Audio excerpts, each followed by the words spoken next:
మనము కరీంనగర్ లోనైతే ఉన్నాము. ఇక్కడ మనము బీసీ సంఘ నాయకులు ఈ రోజు పాపన్న విగ్రహానికి పూలమాల వేసి వారిని అడిగి వాళ్ళ మాటల్లో తెలుసుకునే ప్రయత్నం అయితే చేద్దాం. నమస్తే. నమస్తే. నా పేరు రంగు సంపత్ గౌడ్, బీసీ సంక్షేమ సంఘం రాష్ట్ర ప్రధాన కార్యదర్శి.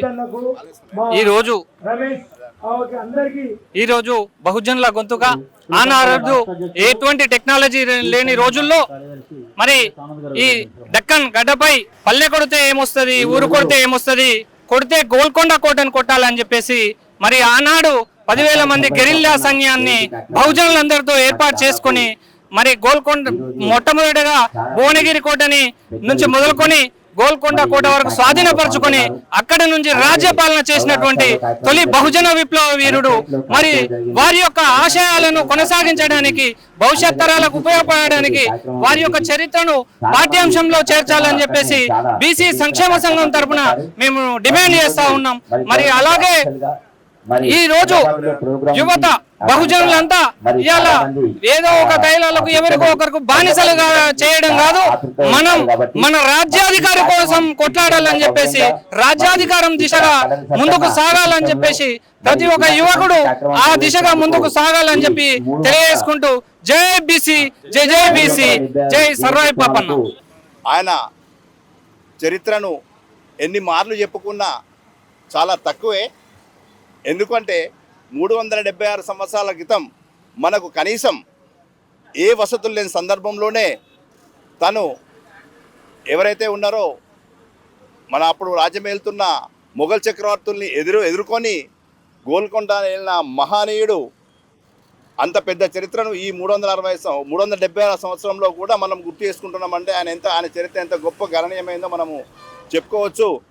ఇప్పుడు ఈ విగ్రహాలు పెడుతున్న ఉద్దేశం ఏంటి అంటే, ఇప్పటి వరకు ఎక్కడైనా కానీ సబ్బన్న వర్ణాల మహాచక్రవర్తి ఎవరు ఉన్నారు అంటే పాపన్న అని చెప్పొచ్చు. ఎందుకంటే ఆయన యుద్ధం చేస్తున్న క్రమంలో ఎక్కడ కూడా పెత్తందారులను కానీ పెట్టుబడిదారులను కానీ ప్రోత్సహించకుండా పూర్తిగా గరీబులో ఎవరైతే అణగారిన జనం ఉన్నారో వాళ్ళని పట్టుకొని మాత్రమే ఆయన యుద్ధం చేసి గోల్కొండ కోట వెళ్ళిన మహనీయుడు.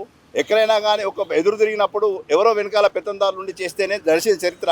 కానీ సర్దార్ సర్వే పాపన్న ఖచ్చితంగా ఎవరైతే దెబ్బతిని బాధపడే వాళ్ళు ఉన్నారో వాళ్ళని మాత్రమే అండగా ఉండి వాళ్ళకే సహాయం చేసి చేరిన మహనీయుడు. ఇవాళ మేము విగ్రహాలు ప్రతి చోట, ప్రతి మండలంలో, ప్రతి కేంద్రంలో పెట్టాలని ప్రభుత్వాన్ని ఎందుకు విజ్ఞప్తి చేస్తున్నామంటే, ఎప్పుడైనా తను చూసినప్పుడు ఒక స్ఫూర్తిగా, అంటే ఎలాంటి కమ్యూనికేషన్ లేని టైంలోనే ఒక రాజ్యం వెళ్ళి తన పరిజ్ఞానం, తన తెలివిని ఉపయోగించి ఒక రాజ్యాన్ని, ఒక రకంగా చెప్పాలంటే తెలంగాణ అనేది రాజ్యం అయితే తప్ప స్టేట్ కాదు అప్పుడు. ఎందుకంటే 370 సంవత్సరాల క్రితం మనకు అది రాజ్యం కిందే లెక్క.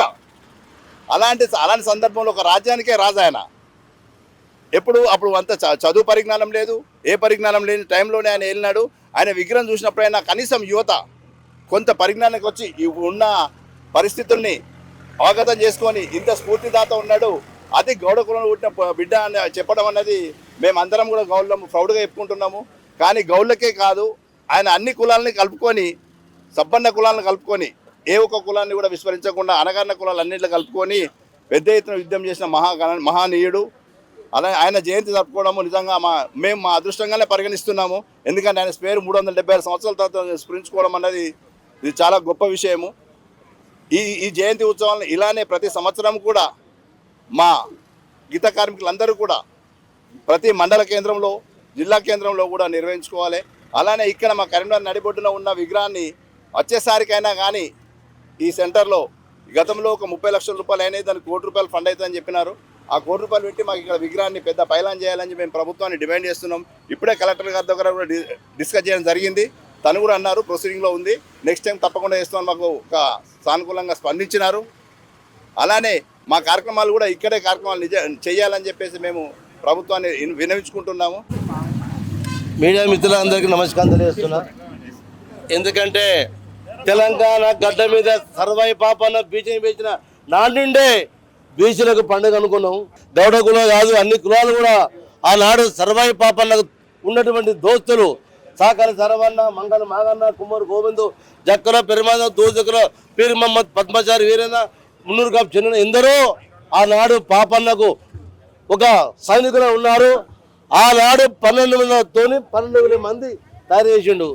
ఆ గొప్ప మూర్తి కానీ తెలంగాణ గడ్డ మీద పుట్టిన పాపన్న బీచ్లకు దేవుడు. ఆ దేవుని పండుగ అవుతుంది. కానీ ఆ పండుగ కొరకు కరీంనగర్లో సబ్బన్న వర్గాలు సరయ్య పాపన్న విగ్రహం పెట్టి 15 సంవత్సరాలు సొంతంగా అందరం కలిసి పెట్టినాము. ప్రభుత్వానికి మొత్తుకున్నాం, మొరబెట్టుకున్నాం. ప్రభుత్వం సర్వయ్య పాపన్న జయంతిని అధికారికంగా చేశారు, సంతోషం.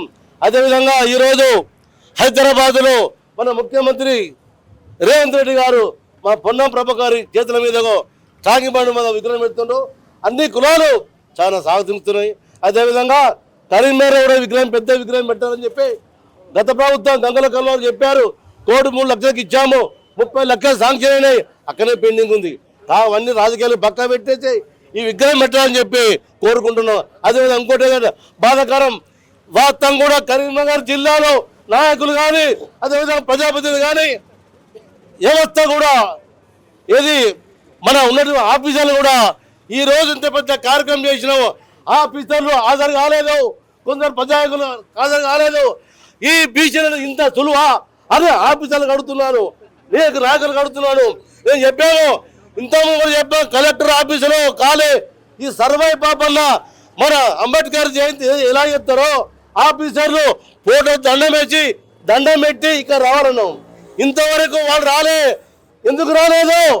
అంత బీసీలకు ఇంత అలసా అని మేము అంటున్నాం, మా బాధ వ్యక్తం చేస్తున్నాం. జరిగిందే పాపన జయంతి కానీ వర్ధంతి కానీ కంపల్సరీ చేయాలని కోరుకుంటున్నాం. మా బీసీలో బాధపడుతున్నాం. ఇంతమంది వచ్చిండ్రు కానీ ఇక్కడ ఆఫీసర్ రాలేదు. ఎందుకు? కారణం ఏంది? ఏం చేస్తుండ్రు? ప్రజలు ఎందుకుంటే వాళ్ళు ఎమ్మెల్యే అయినరు, ప్రజామంత్రులు అయినరు. ఆఫీసర్లు కూడా ఎక్కడ ప్రజలను పోయి మా డబ్బులతోనే వాళ్ళు జీతం తీసుకుంటారు. కానీ ఏదో ఉన్నా కానీ వాళ్ళు వచ్చేది ఉండే. నేను ఒకరే బాధపడుతున్నా. నేను చెప్తున్నా, తెలంగాణ రాష్ట్రం నుండి గౌరవ బిడ్డగా చాలా బాధ వ్యక్తం చేస్తున్నా. దీన్ని చూసన్నా ఇకనైనా మీరు ఆలోచన చేయాలని కోరుకుంటున్నా. జై పాపన్న, పాపన్న ఆశయాలు. పాపన్న గారి గురించి ఒక మాటలో చెప్పాలంటే ఏమని చెప్తారు? అందరికీ నమస్కారం. నేను doctor Bandari Raj Kumar, Janasena party Karimnagar parliament incharge. 100% Papanna గారి గురించి చెప్పాలంటే ఆయన ఒక కులానికి చెందిన లీడరే కాదు, ఆయన యావత్ బడుగు బలహీన వర్గాల దళితుల ఒక ఆశాజ్యోతి. ఎందుకంటే అప్పుడు ఆయన కుటుంబం నేపథ్యం కూడా చిన్న కుటుంబం నుంచి వచ్చినా కూడా ఆయన రాజ్యాధికారం వైపు పోయి గోల్కొండ కిలానే ఆయన సాధించుకొని అక్కడ మనకు అక్కడ కిలా జెండా ఎగిరేశారు. కాబట్టి ఆయన ఒక జీవిత ఆశయాలంటే ఏంటంటే మనము ఈ బడుగు బలహీన వర్గాలందరూ కూడా కేవలం ఓటర్గా నిండిపోకుండా రేపటి నాడు రాజ్యాధికారం సాధించే వైపుగా పోవాలని ఆయన యొక్క జీవిత చరిత్ర మనందరికీ కూడా ఆదర్శం. ఆయన జీవిత చరిత్ర అందరికీ కూడా మనకు ఆదర్శంగా నిలుస్తుంది. ఎందుకంటే ఆయన ఒక చిన్న నేపథ్యం కుటుంబంలో పుట్టి ఆయన అందరినీ కలుపుకోపోయి అన్ని బహుజన కుటుంబాలను కలుపుకొని పోయి రాజ్యాధికారం వైపు అడుగులు వేసి ఆయన గోల్కొండ కిలానే సాధించుకొని అందరికీ కూడా ఆదర్శవంతంగా నిలిచిన ఒక గొప్ప మానీయుడు.